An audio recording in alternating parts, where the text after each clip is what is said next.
দূর থেকে হাত তোলো, যদি পারো জানাও সম্মতি, নইলে সংকেত আজও বৃথা যায়। চলে যায় নৈশ ট্রেন দূরে, অর্ধেক জাগ্রত রেখে আমাদের। অবিরত যাত্রা কি কাঠের? লোহার কোরক থেকে আজও দীর্ঘ প্রতিধ্বনিময় স্টেশনে স্ফুলিঙ্গ পড়ে। দরজায় উজ্জীবিত নিড়ে, ভাঙা হাত, নষ্ট চোখ, মনে রেখো সেই দুর্ঘটনা। চলেছি নির্বাণহীন ক্রাচে বাহু, অন্ধের বৃত্ত নিয়ে খেলা। আমাদের প্রস্তাবে কোনোদিন দিলে না সম্মতি। পুরী সিরিজ। এখন আকাশ নীল, অর্জুন গাছের মতো সমুদ্র ছায়ায় বসে আছি। বহু সিগারেট টিন নিয়ে উড়ো পাতা, বালি, ছেঁড়া খবর কাগজ সমেত তোমাদের হৃদয় বত্তা নেড়ে লাখো লাখো গুণ্ঠন মিছিল। এই নীল ঢেউ, ও শ্বেত বৈধব্য পাখি, তুমি কারাগার। রৌদ্র থেকে ফেলে দাও গরাদের ক্রম পরম্পরা। গরাদের মধ্যে থেকে মাল্যবান পাহাড়ের ব্যাকুল লাক্ষাবনে আমারও মস্তিষ্ক নেশা চৈতন্য সমাধি পাদ্রীদের, সন্ন্যাসিনীদের হাতে চলে গেছে। আফিম, জলের শব্দ, দেবী তুমি, নুব্জতা সবার। মৃত্যুর করুণ বাহু আপনার মাথায় রেখেছ। মৃত্যুই তোমার ঘরে শব্দময় কোলাহলরত। মৃত্যুই তোমার ঘরে বসন্তের অদ্ভুত স্ফুলিঙ্গ জ্বালায় বারংবার। আতশবাজির মর্মে উড্ডিন আধার। হে শ্বেত ব্যাকুল পাখি, বর্তুল জলের প্রবল কিনারে বসে দেখি এই সারিবদ্ধ নৌকা দাঁড়ি ক্রম পরস্পর জলের সীমানা ছেড়ে একে একে শূন্যে উঠে যায়। আমারও চতুর্দিকে গরাদের স্তব্ধ ছায়া পড়েছে। এখন তোমার মুখ চামচের মতন উজ্জ্বল। তোমার বিনষ্ট মুখে রুধিরের বিষমবাদী ডৌল। তলায় নাবিক, পণ্য, কফি, নুন, কস্তুরী, গন্ধক, নাকছাবিটির হীরা। এত বস্তুগত সবই। অপার আমার স্বপ্নে অসম্ভব বাণিজ্য চলেছে। জানো তুমিই জানালা। অনুসন্ধিৎসায় তুমি খুলে যাও পুরুষের প্রেমের খেয়ালে। তরঙ্গের বিপুল চাপড়ে সমস্ত সৈকত চেয়ে শুধু খুলে যাওয়া পুরুষের ব্যক্তিত্ব মোচন। পুরুষের অশ্রুপাত, পুরুষেরই ক্রমাগত লীন সাদা অশ্রুচিহ্ন মুছে ফেলে বালির গহ্বর খুঁড়ে দীর্ঘ ব্যাপ্ত শীতের আকুতি। একই ঘুম, একই আত্মবিস্মরণ, একই অকস্মাৎ মর্মরের ফুলে অধ্যুষিত হয়ে ওঠা। একই বীরের ক্ষমতা জাল, নাকি সফলতা নামে কোনো সামুদ্রিক জাতি, নাকি দেবদারু নামী তীর, জেলি মাছ, নৌ অভিজ্ঞতা, ঢেউ। আপন মুঠোর মাঝে পৃথিবীরই কীর্ণ হয়ে যাওয়া। দুরবিক্ষণ তুমি চেয়ে আছো ঝঞ্ঝার মেঘে, ওই নীলিমা বিথারে। সমস্ত সন্ধ্যা ভরে লুব্ধকের পিছু পিছু আরও বহু তারা বনকুকুরের সারি জঙ্গলের মর্মে ছুটে চলে। সমস্ত সন্ধ্যা ভরে লুব্ধকের পিছু পিছু দেখা যায় সমুদ্র মন্দির। টানো তুমি।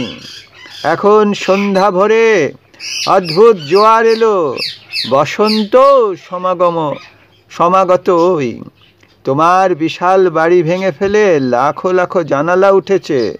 বসন্ত কর্ণিক হাতে কারিগর পুরুষ এনেছি। উৎপল কুমার বসু। পুরী সিরিজ। বাংলা কবিতে অনেক র্যাবো।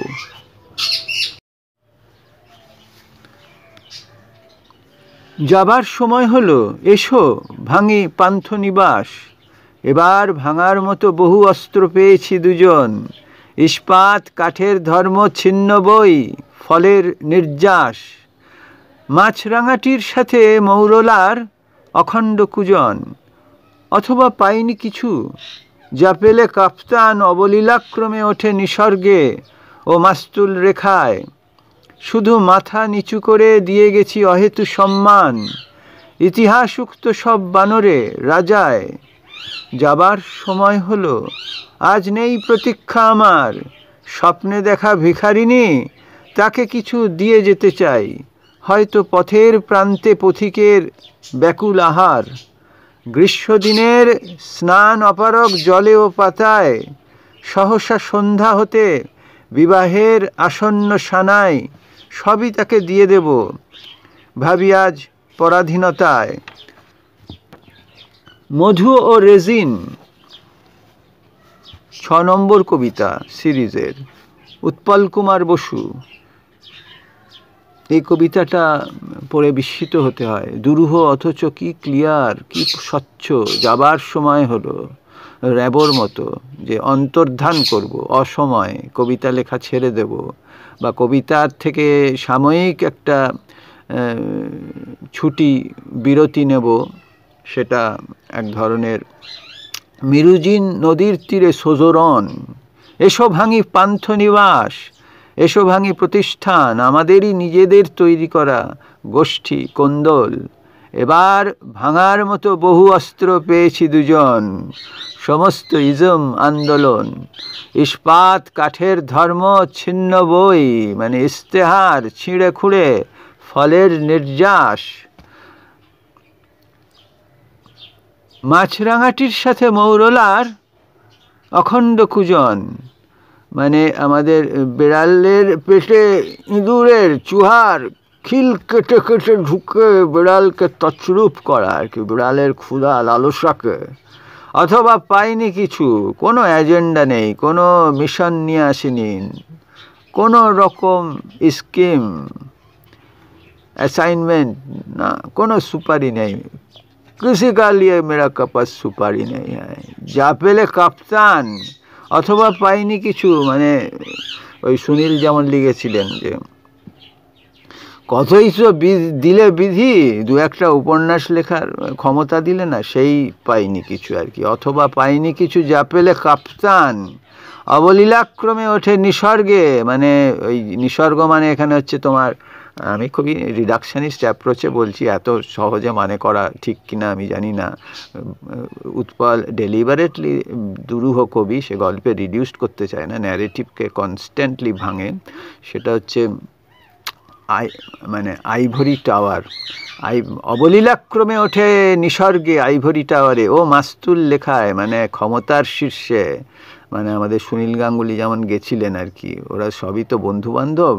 একজন খুব বেশি ওঠে, আর একজন ডুবুরি, সে ক্ল্যান্ডেস্টাইন, সে আন্ডারগ্রাউন্ড দিয়ে কাজটা করে চলে যায় আর কি। এটা সেলিনে আছে যে পুরোটা মেট্রো আর কি, হ্যাঁ, মেথো ফরাসিতে বলে, মানে ভূগর্ভের ট্রেন। শুধু মাথা নিচু করে দিয়ে গেছি অহেতু সম্মান, ইতিহাস উক্ত সব বানরের রাজায়। যারা ক্ষমতায় আসেন তাদেরই পেন্নাম হইকর্তা সালাম আলেকম জানিয়েছি। সেটা আমার প্রিটেনশন, সেটা আমার বিনয়। এটা সন্দীপনদাকেও দেখেছি। কখনো যারা তার তুলনায় অকিঞ্চিতকর লেখক কিন্তু প্রাতিষ্ঠানিকতায় চরম, তাদের কুর্নিশ করে কথা বলতেন। ওটা একটা কাইন্ড অফ জেস্চার, আরেক ধরনের প্রতিষ্ঠান বিরোধিতা। যাবার সময় হলো, আজ নেই প্রতীক্ষা আমার। অমরত্বের কোনো বাসনা নেই, মানে অমরত্বের স্থূল অমরত্ব তো আছে, নিটসে, জয়েস সবাই অমরত্বের জন্য লিখেছে। অমরত্বের সঙ্গে একটা পোস্ট ডিকনস্ট্রাকটিভ টেম্পোরাল ডিস্ট্রাকটিভ রিলেশন। যাবার সময় হলো, আজ নেই প্রতীক্ষা আমার। স্বপ্নে দেখা ভিখারিনী, সে হচ্ছে পাঠকের পাঠক, তাকে কিছু দিয়ে যেতে চাই, হয়তো পথের প্রান্তে পথিকের ব্যাকুল আহার। আজকে তো উৎপলই রাজ করছে, উৎপলকেই সবাই। আমার একটি খুব জোরালো বন্ধু, কবি বন্ধু, সে একটা কথা বলেছে আমার কাছে, সেটা খুবই চাঞ্চল্যকর লেগেছে আর কি। যে সে বলেছে, আমার কবিতায় উৎপল এখনো হন্ট করছে, সেটা সে তার মানে সেটা কাটিয়ে উঠতে চাইতেই বড় কথা নয়, কিন্তু সে সেটা স্বীকার করছে, লেগ্যাসিটা, উৎপলিয়ান লেগ্যাসি, মানে সে হয়তো কাটিয়েও উঠতে চায়। কিন্তু আমার এটা ভালো লাগলো যে সে ভাস্করের কথা বললো না, উৎপলের কথা বললো, যে উৎপলকে অনেকেই আমার আজকের দিনে উৎপলকে মডেল করে লিখছেন এবং সেটা খুব ইম্পর্ট্যান্ট, এবং সেটা সে উৎপলের হাইটে সবাই পৌঁছতে পারবে কিনা, সেই মানে যেটাকে বলে ইথারে বা সেই হাই অল্টিটিউডে সবাই তো উঠতে চায়, কিন্তু পারে, যে যার লিমিটও সবাই বুঝতে পারে না। সে কিন্তু বলেছে যে আমাকে উৎপলের অনেক ছাপ পড়ছে আমার লেখায়, যে নিজে সেটা শনাক্ত করে, সে তার খুব বিরাট প্রতিশ্রুতি। আমি খুব মুগ্ধ হয়েছি সেই বন্ধুর কথায়। গ্রীষ্মদিনের স্নান অপারগ জলে ও পাতায়, সহসা সন্ধ্যা হতে বিবাহের আসন্ন সানাই, সবই তাকে দিয়ে দেব, নবীন কিশোর তোমাকে দিলাম, ভুবনডাঙার মেঘলা আকাশ। এতটা ন্যারেটিভ কবিতা বা আমাদের সুনীল গাঙ্গুলির মতো উৎপল লিখবে না, উৎপল প্রচুর সেয়ানা। সবই তাকে দিয়ে দেব, ভাবি আজ পরাধীনতায়। এটা পরাধীনতাটা একটা এক ধরনের মানে প্যারাডক্সিক্যাল কথা, ওটা একটা ছলনাশ্রয়ী কথা। কবিতাতে অ্যাম্বিগুয়াস ব্যাপার থাকে, তো অ্যাম্বিগুইটি ইটসেলফ পোয়েট্রি। আর উৎপলের কবিতা তো অ্যাম্বিগুইটি পার এক্সেলেন্স।